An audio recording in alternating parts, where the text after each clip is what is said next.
Jewish game of conquest, part 1.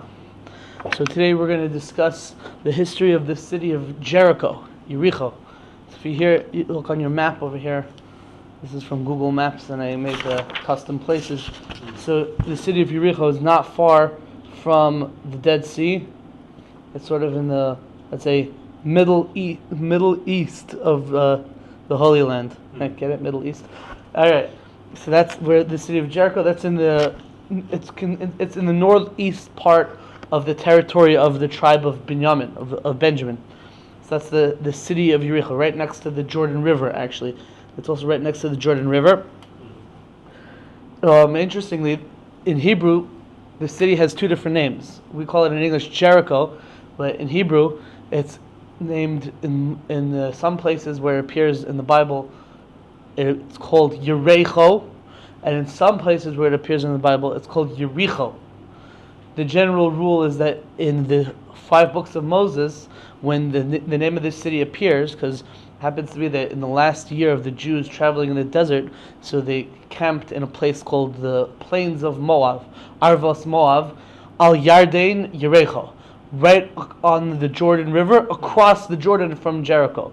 So the last year they spent over there, right about to cross the Jordan to go and get into Jericho. So like that. So that's why it appears in the Chumash, and whenever the name of the city appears in the Chumash, so it's spelled as Jericho. But in the other places in the Bible where the city comes up, so it's actually pronounced Jericho. And I guess the name Jericho probably is derived from that more common way of spelling it, of Jericho, not Jericho. So it's called Jericho or Jericho. What the name of the city is also a very interesting thing. We don't know exactly where the name comes from, what exactly it means, but it seems to be that it was a Canaanite name given to the city. The word Jericho is spelled like this: Yud, Resh, Yud, Chaf, Vav, and so you can see that the root of the word is Yud, Resh, Ches. Yud, Resh, Ches means the moon.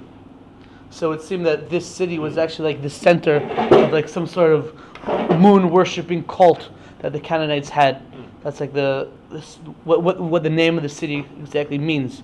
Jericho. There's another interesting thing about this city. It's also known as Ir HaTmarim, the city of dates. Right? And I'll tell you a little story about dates later on. But yeah, the fruit dates, right?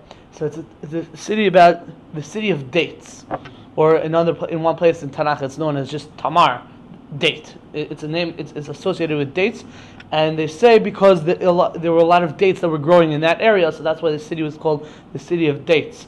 One of the commentaries wants to say, this is the I didn't write down what it was. One of the commentaries wants to say that the word Jericho or Jericho, Reyach, in the middle of the word Reyach, means smell, and so they say that it was called Jericho because the city had a sweet smelling smell of dates that were growing in that vicinity, so it had a nice smell. So it's called Jericho because of that nice smell. So that's like another insight into the meaning of the name Jericho. Are these places still called this today? Most definitely. Yeah. Another thing about Jericho. The Gemara says like there's different things about. The Gemara says that there's six different special things that happened about the city of Jericho. We won't get into all of them, but one of the things that the Gemara says is that on Yom Kippur, when the Kohen Gadol would do the confession over the animals that he would offer as sacrifices, he would say, "Ana Hashem, oh please Hashem, chatasi avisi pashati, I sinned," whatever. So it said that the voice of the Kohen Gadol would travel so far that it would reach all the way to the city of Jericho, which is it's not so from Jerusalem to Jericho. It's not so far, but it's not so close either. Right? So one of the things that the Gemara says about the city of Jericho is that when they would grind the incense for the Ketores, for the burning of the incense in the base of Mikdash, they would make this huge amount. They would make 365 days worth of incense at a time, because that's how the recipe called for. And then they would split it up and they would burn it a little bit each day. But So when they would grind up these materials together to make the kataras, to make the incense, so the wind, I guess, would carry the smell of it so far that the guy says that even in Jericho they were able to smell the grinding of the kataras. So maybe that's another reason why it's called Jericho. It has to do with smell. Maybe it has to do with the smell specifically of the kataras. I don't know. Interesting idea. Now, the city of Jericho, from a historical perspective, has the privilege, or is significant in that it was the first city in the Holy Land proper that the Jewish people conquered. It was the first city that they conquered in Eretz Yisrael, meaning across the Jordan River, on the east side of the Jordan, on the east bank of the Jordan. So, in the time of Moses already, in the time of Moshe Rabbeinu, they conquered areas that became the tribal territories of Reuven, Gad, and part of Menashe. But after Moshe Rabbeinu died, so they went into what we consider the Holy Land proper, Eretz Yisrael proper, and then the first city that they conquered was Jericho. And we'll explain exactly how that happened and what happened in a few moments. It has the distinction of being the first city that the Jewish people conquered in the Holy Land proper. And on the other hand, more recently, it has the distinction of being the first city that the Israelis ceded to the Palestinian Authority in 1994 and 1995 under the Oslo Accords. So they gave the Palestinian Authority, they gave them authority over one area, and that area, the first area that they gave them authority over was Jericho. I think it was in 1994, 1995, something like that. That was there's actually the Palestinian police is in charge of that area over there, but there are Jews that are allowed to go. And there's a shul, like an ancient shul in Jericho. I think people still go there nowadays. It's called the Shalom Al Yisrael shul. It's from the Byzantine times, like 400s, 500s, that era, and they found an inscription with a big picture or whatever, and it said on the inscription Shalom Al Yisrael. So because of that, they call it the Shalom Al Yisrael synagogue. Right? So the people actually can still, I think you could still go there nowadays. At least 2 years ago, they were still letting Jewish people in. You have to arrange with the army and with the police, but it was something that people went on trips to go to Jericho. So it was the first city that the Jewish people conquered when they came into the Holy Land. And another significant thing about it was that the rabbis tell us that the city of Jericho was shkula b'chayzik to all of Israel. It was as strategically fortified as the entire Holy Land. So it was, if they would conquer Jericho, so conquering Jericho meant that you already, or if you conquered it first, that means you conquered your most significant adversary first. That was the most powerful city. That was the most fortified city at the time, and that was the first one that they actually ended up conquering. There's a tradition amongst the Hasidei Ashkenaz, the 12th century German pietists of the Rabbi Yehuda Chassid, others. So they have a tradition that says that Jericho was surrounded by 7 walls. We'll talk about the famous walls of Jericho. So we'll say exactly that story in a minute. That's the story of a little bit of a basic understanding of Jericho. So, just to give you a back. Okay, so what happens is basically that's it, taking up from last week's parsha, where Moshe Rabbeinu dies and the Jews are about to enter the Holy Land, and Moshe Rabbeinu dies. So afterwards, that's the end of Deuteronomy. So the history continues in the next book, not from the 5 books of Moses, but it's the first book of the prophets. It's called the book of Joshua. Joshua, also known as Yeshua ben Nun, he's the successor of Moshe Rabbeinu. He takes over as the leader, and he's also a prophet, and he's going to lead the people into the Holy Land.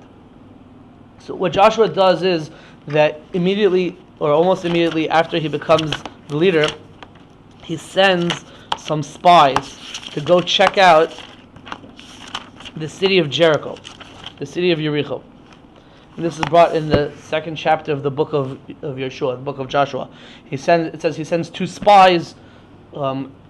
There were what's it called? Secret Shnayim Anoshim Raglim Cheresh. 2 men who are spies. Cheresh means quiet, means like in secret spies. Who were these men? So the Bible, the Tanakh does not tell us who they were, but tradition tells us that the 2 men were Pinchas and Kalev. Pinchas was Pinchas ben Elazar ben Aaron the Kohen. He was Aaron HaKohen's grandson. He himself ended up becoming the Kohen Gadol later on in history. His father was the Kohen Gadol after Aaron, Elazar Kohen, so he was the father Kohen Gadol after Aaron. So Pinchas was a very important figure on his own right. There's other traditions that tell us that Pinchas later turned into an angel. He was Eliyahu Navi. So Pinchas was a very important person. And Kalev ben Yefuna, his name is. He is from the tribe of Yehuda. And Kalev ben Yefuna was one of the original spies that Moshe Rabbeinu sent to the Holy Land. Moshe Rabbeinu originally sent 12 spies, and 10 of them give bad report. The two that gave a good report were Yeshua, who later became the leader, and Kalev. So these two guys are these are the heavy hitters that are going to be the spies, the important people that Yeshua sends to be spies. So he sends them to go check out Jericho and see what's the situation there and figure out what we're supposed to do from a sort of strategic perspective. And what happens is they end up staying at the house of a woman who's described in the Tanakh as a zona. The word zona can either mean an innkeeper or it can mean a prostitute. It's a somewhat ambiguous word.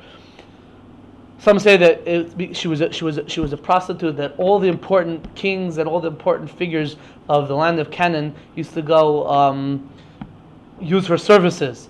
And so when they were with her, they would divulge all sorts of secrets to her. And because of that, she was sort of strategically important.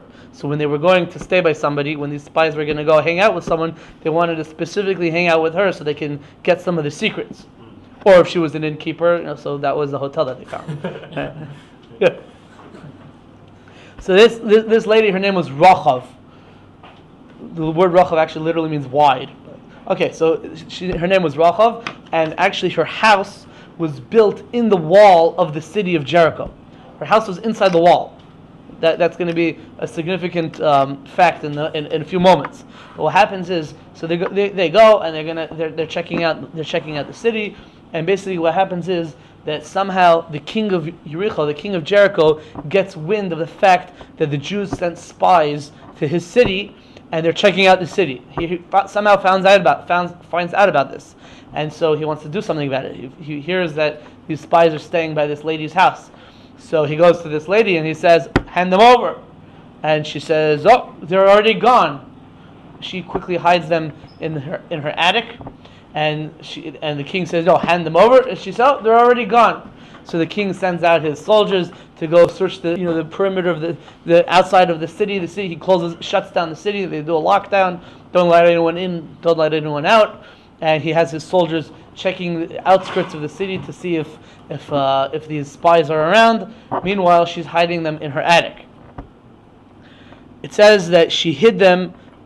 It says that she hid them in. I think she hid them in a pile of hay or something. I don't remember exactly where she hid them, but in flasks. She hid them in stalks of flax. But Rashi says an interesting thing, that if you look carefully in the wording of when it says that she hid them, it says Vatitz benoi, she hid him. But we're talking about two spies. Why does it say she hid him? She just says she hid them. So Rashi says that she only had to hide Kalev. She didn't have to hide Pinchas, because we have this tradition that Pinchas is Eliyahu Navi. Pinchas had attained the status of an angel in certain ways.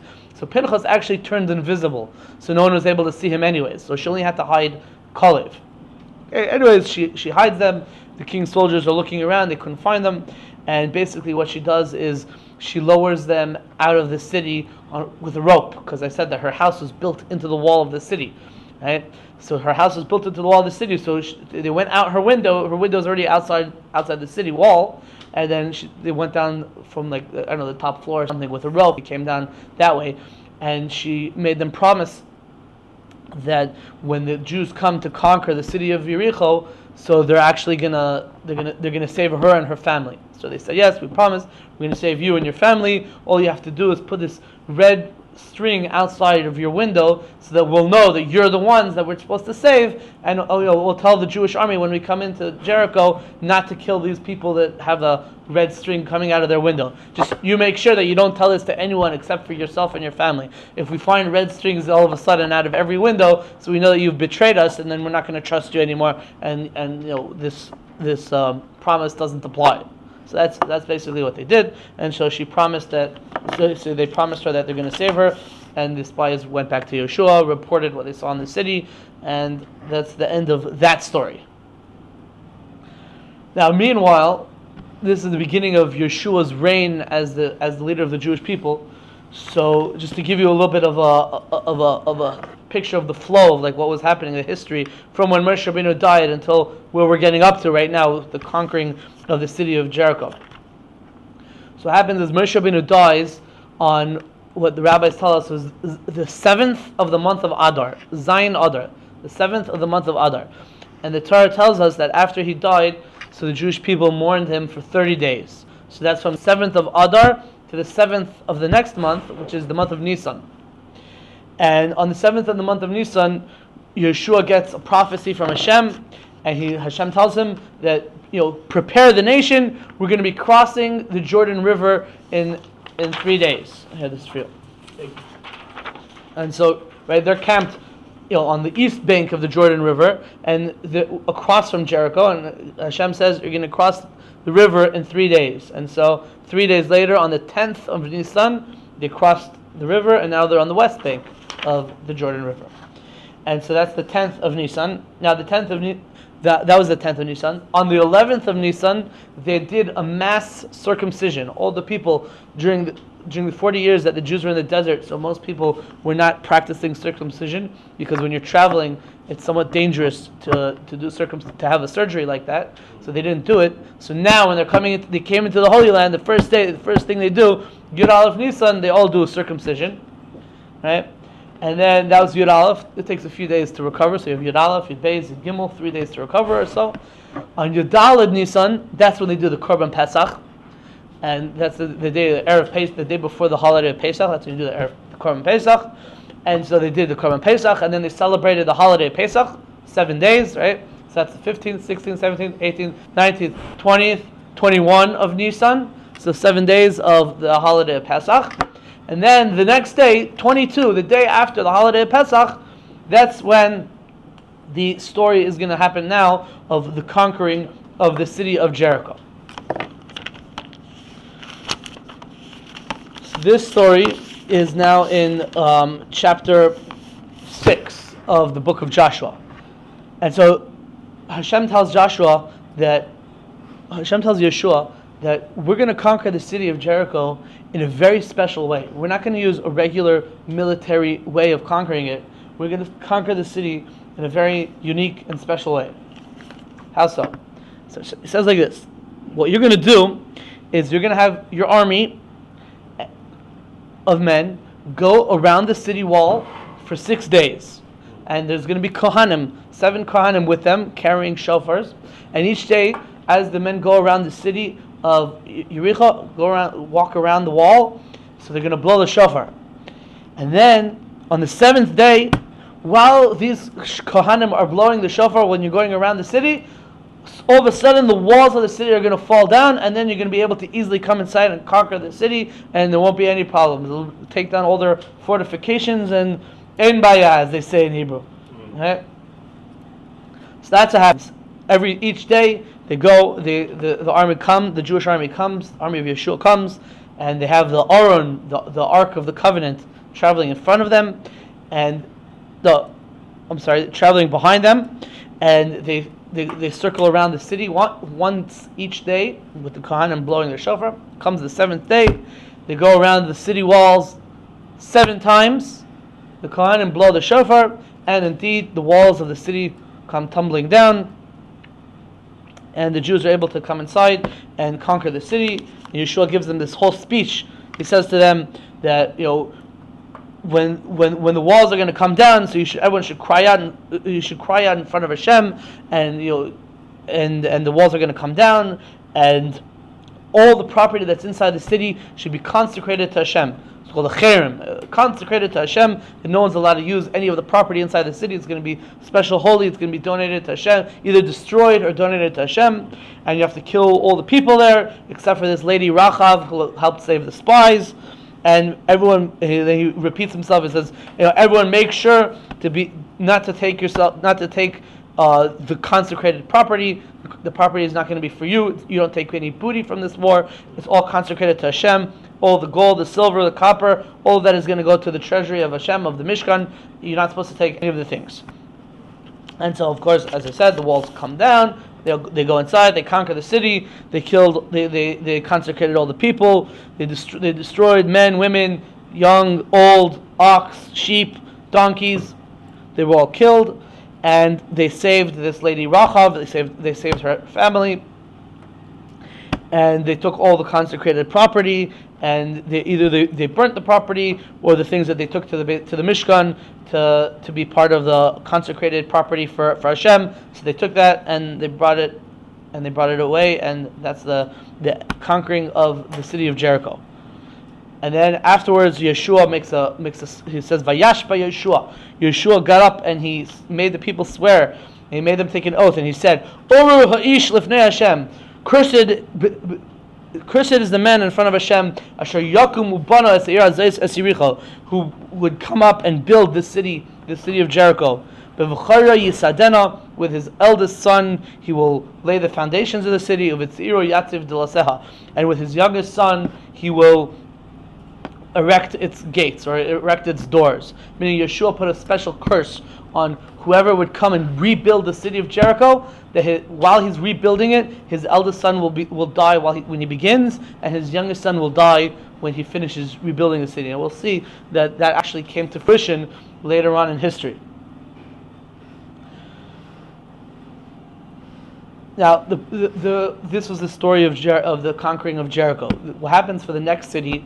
They go to a city called Ai, and they go fight in Ai, and in the city of Ai, they suffer a loss. And what happens is that Yeshua doesn't know why did the Jewish people lose. They had this miraculous intervention, and Hashem was helping them achieve this great victory in Jericho. And all of a sudden, the next battle in a smaller city, they lost. The less fortified city, they lost. So they didn't understand what happened. And eventually it came out through the Urim V'Tumim, through the prophetic, the lots of the Urim V'Tumim that the Kohen Gadol would wear. So there was a prophecy that told him that basically somebody had taken from the consecrated property and he defiled it. And so that guy's name, his name was Achan. And this guy Achan, what he did was he saw certain Babylonian cloak that one of the idols that they found in the city of Jericho was wearing, and some sort of golden tongue or silver tongue that was used as some sort of idolatrous paraphernalia, and he thought it was very nice, and he wanted to take it for himself, even though it was really supposed to be consecrated property to be either gotten rid of or given to the Mishkan. And so he took this, and because of that, the Jewish people were collectively punished. Eventually he gave it back, and eventually they put him to death. They took away the things, and then they were able to conquer the city of Ai without any problems. It's an interesting thing because we don't. There's a few interesting points about this. One point is that there's a tradition that tells us that after Yeshua conquered the city of Jericho, so because of this great miraculous intervention that Hashem did on behalf of the Jewish people to allow them to do this, to achieve this great victory, so Yeshua authored a prayer that we say every day called Aleinu L'Shabeach. There's different hints to the name of Yeshua in the prayer of Aleinu L'Shabeach. So it says that he authored this prayer after the capturing of the city of Jericho.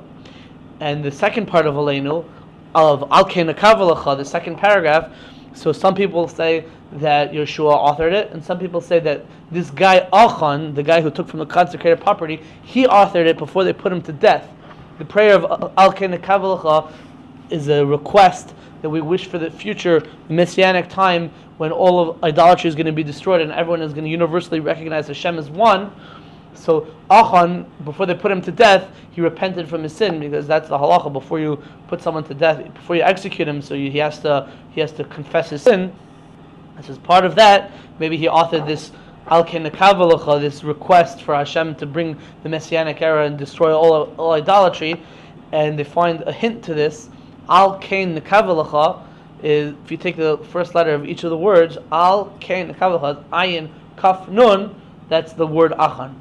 So see, there's a hint to the fact that Achan wrote this thing. But it's an interesting thing. Why did they consecrate the property of the land of the city of Jericho. They didn't do this by any of the other cities in the land of Canaan they conquered, but specifically by the city of Jericho. So Yeshua announced that all the property is going to be consecrated, either destroyed or given over to the Mishkan, but you're not allowed to take anything for yourself. Why was that? So one of the answers that's given is because the city of Jericho was conquered on Shabbos. Right? According to the calculation, Chav Ches Nisan, the seventh day of them circling the city, the seventh day, Chav Ches comes out to be Chav Ches Nisan, the 28th of the month of Nisan. According to the calculation, came out on Shabbos, and because Hashem told them specifically to conquer the city on Shabbos, so it had a certain status that they weren't allowed to do it for themselves. They were doing it more for Hashem, more for the sake of the Holy Land and for the sake of punishing the Canaanites who were deserving of being destroyed because of their idolatry, different things like that. But they're not doing it for themselves, so they couldn't pocket any of the property. That's one understanding. Another understanding is that it's similar to the concept of truma or challah. Right? There's a halacha that when a person makes a certain amount of dough, right? So that you're supposed to take off a certain amount of that dough and give it to the kohen as what we call challah. It's a certain type of truma that you give to the kohen that comes from a dough. It's called challah. Or nowadays that we don't have a kohen, so maybe you burn it. Whatever, it's a bracha you make. It's a whole halachas. But this halacha of taking off from the dough. So when the Torah talks about it, it's called reishis ariseisechem, the first of your dough. Right? When you give off the first, you give off a consecrated thing to the kohen. It's called the first. Why is it the first of your dough? It's not the first of your dough. I made a big fat dough and I take a little piece off and I give it. You see that there's a certain connection between consecrating something and it being the first. So because of that, Jericho, which was the first of the cities that they conquered, they consecrated it, and they didn't keep the property for themselves. Yeah. How big is that piece supposed to be? How big is the piece supposed to be? Okay, so according to the Torah, there's no set amount. So elu dvarim she'ein lahem shir. It doesn't have any set amount from the Torah. Even a little bit, that's already good according to the Torah. The rabbis said that depending on, let's say, your outlook in life, so you take either a 40th, a 50th, or a 60th. Right? If you're very generous, so you give a 40th. If you're stingy, you give a 60th. If you're somewhere in the middle, you give a 50th. That's Allah. The third explanation, why did they consecrate property of Jericho and not any of the other cities, is because for some reason they looked at Jericho as the ira nidachas. There's a halacha in the Torah, in Deuteronomy, that if a Jewish city becomes a majority of the city becomes idolaters, so then the city collectively is looked at as an idolatrous city, and the city is supposed to be completely destroyed. Even the minority who were not idolaters, everyone is supposed to be destroyed. All the property is supposed to be destroyed. Everything, right? So even the property. So because of that, they looked at Jericho as this idolatrous city, and even the property was destroyed. It wasn't taken for themselves. It's a little bit difficult because this halacha of ir nidachas only applies to a Jewish city. It doesn't apply to a non-Jewish city. So you have to know exactly why they specifically applied it in this instance. Also, if most of the Canaanites were idolaters, as we understand, so why did the city of Jericho stand out from all the other cities? Not so clear. And it wasn't destroyed. It was given to the. Huh? The booty wasn't destroyed. It was given to the. Well, no. Only the gold, silver, and copper was given over to the Mishkan. All the rest of the things were destroyed. So some things were destroyed, and some things were given over to the Mishkan.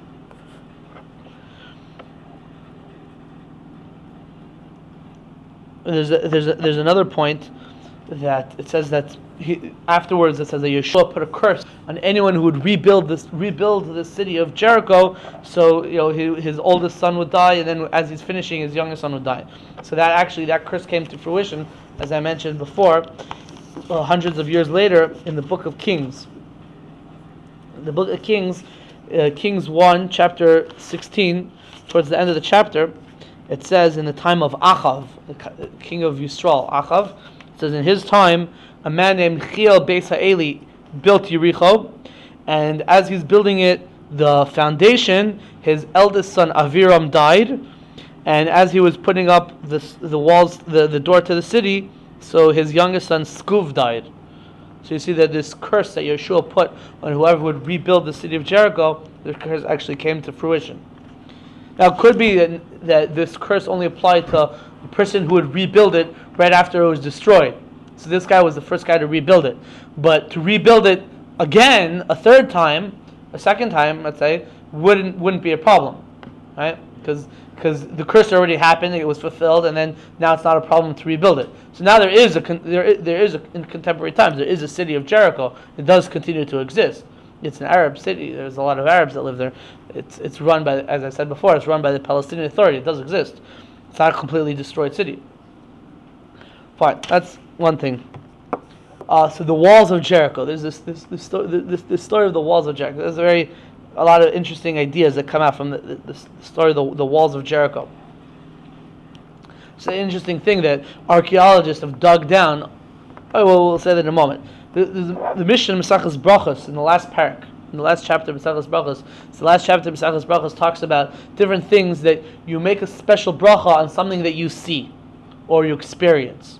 Like if you experience an earthquake or thunder or light, or you see lightning, or you see the Mediterranean Sea, or you see great mountains, all these different things. There's different brachas, different natural phenomena that you might see.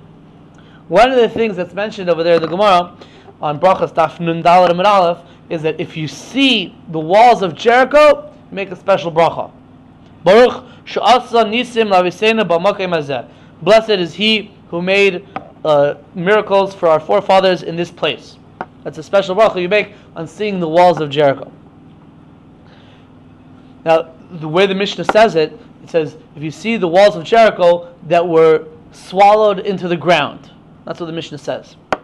So the question is, if you look carefully in the Psukim, in the book of Joshua, it never says that the walls were swallowed into the ground. I never said it was swallowed into the ground. It just said it fell down. Nofal. It fell. It doesn't say nivlu, it became swallowed into the ground.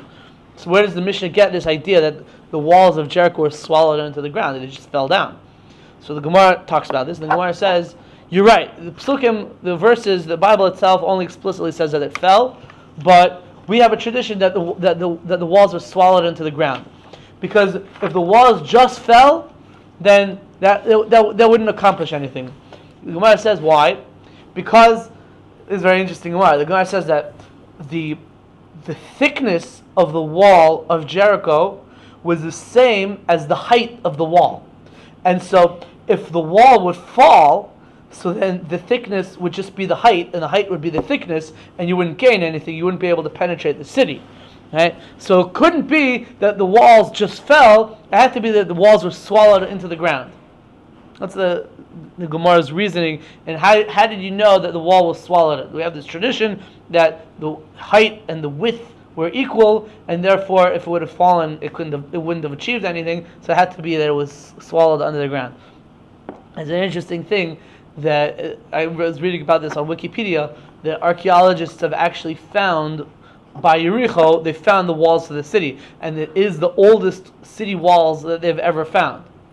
Now the problem is that the way the archaeologists date the walls of the city of Jericho, so it comes out that the walls are that wall is much older than the conquest of Yeshua.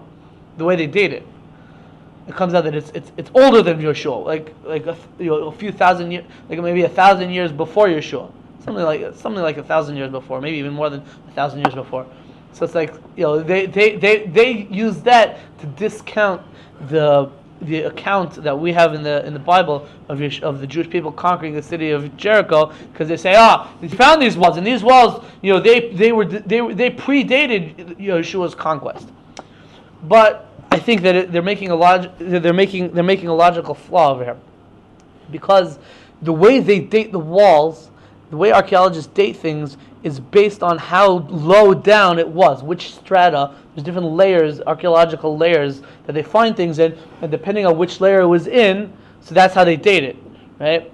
But if the Gemara tells us that the wall was swallowed into the ground, right? So you would expect it to be found in a layer that would predate when the story happened, because it's supposed to be underground, right? So they're asking a kasha on our tradition, on what it says in Tanakh, but their kasha doesn't make any sense, because if you take what our tradition swallows underground, what the Gemara says, so then it makes sense that it would be in a place that in an earlier layer, in an earlier strata of the archaeological record. So that's one of my thoughts. Make sense? There was a story once. I was going on a date. You know how yeshiva guys go on dates. They go to. It's a very delicate balance, right? You want to go to a public place because you don't want to do yichud, but on the other hand, you also want to have like some privacy, so you could like actually like talk to someone and not be like with the whole crowd. So you're trying to like go to a public place, you have some sort of privacy, right? So one of the common things that yeshiva guys do in order to play both of these ends is you go to a hotel. You hang out like in a lobby of a hotel or outside a hotel. You hang out outside of a public place. And so one time I was going on a date and we were at a hotel and we were walking outside and we were walking around the building of the hotel. We walked around like a few times. And I said to her, we have to be careful. If we walk around 7 times, the building might fall down. Of course, she didn't get the joke. Yeah, my luck, right? So there's an interesting thing that the Rokeach says. The Rokeach is one of the Ashkenazi, Hasidei Ashkenaz from the 1200s in Germany. So the Rokeach writes that what we do on Sukkot, when we took the Lulav and Esrog, and we go around the Bima each day, 6 days of Sukkot, and then on the 7th day we go around 7 times. So one of the reasons behind that is as a remembrance for the way we conquered the city of Jericho, where we ran around the city for 6 days once, and then on the 7th day we went around 7 times and conquered it. So Rekach connects these two things. Some people take it even further. The next day, after Hoshana Rabbah, after we go around 7 times, so the next day on Shmini Atzeres, or what we call it in Shmini Atzeres or Simchas Torah, so what do? We go around the Bima 7 times with the Sefer Torah. So first we go around with the Lulav and Esrog for 6 days, and then on the 7th day we do it 7 times, and then on the 8th day we go around 7 times with the Sefer Torah. So they say that the idea is that on Sukkot you're trying to bring down the walls of Tumah, the walls of impurity, or the walls of idolatry. That's the idea of what Sukkot is. So you go around 7 times breaking down the walls. On the 8th day, you go around to the Sefer Torah. Now you're building up a wall. Now you're building up the walls of holiness. Right? You're separating yourself from the outside in terms of showing how we're building a wall of holiness to separate associate ourselves with the Torah, with the inside, and separating ourselves from the outside. That's the Shem Shmuel says this idea that the going around 7 times with the Sefer Torah, that's to now build up a wall of holiness.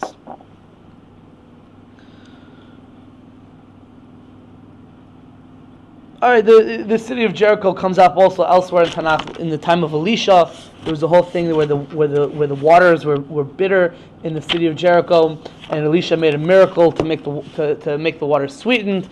There's other things about Jericho, but I think we're gonna stop over here. All right, thank you for coming.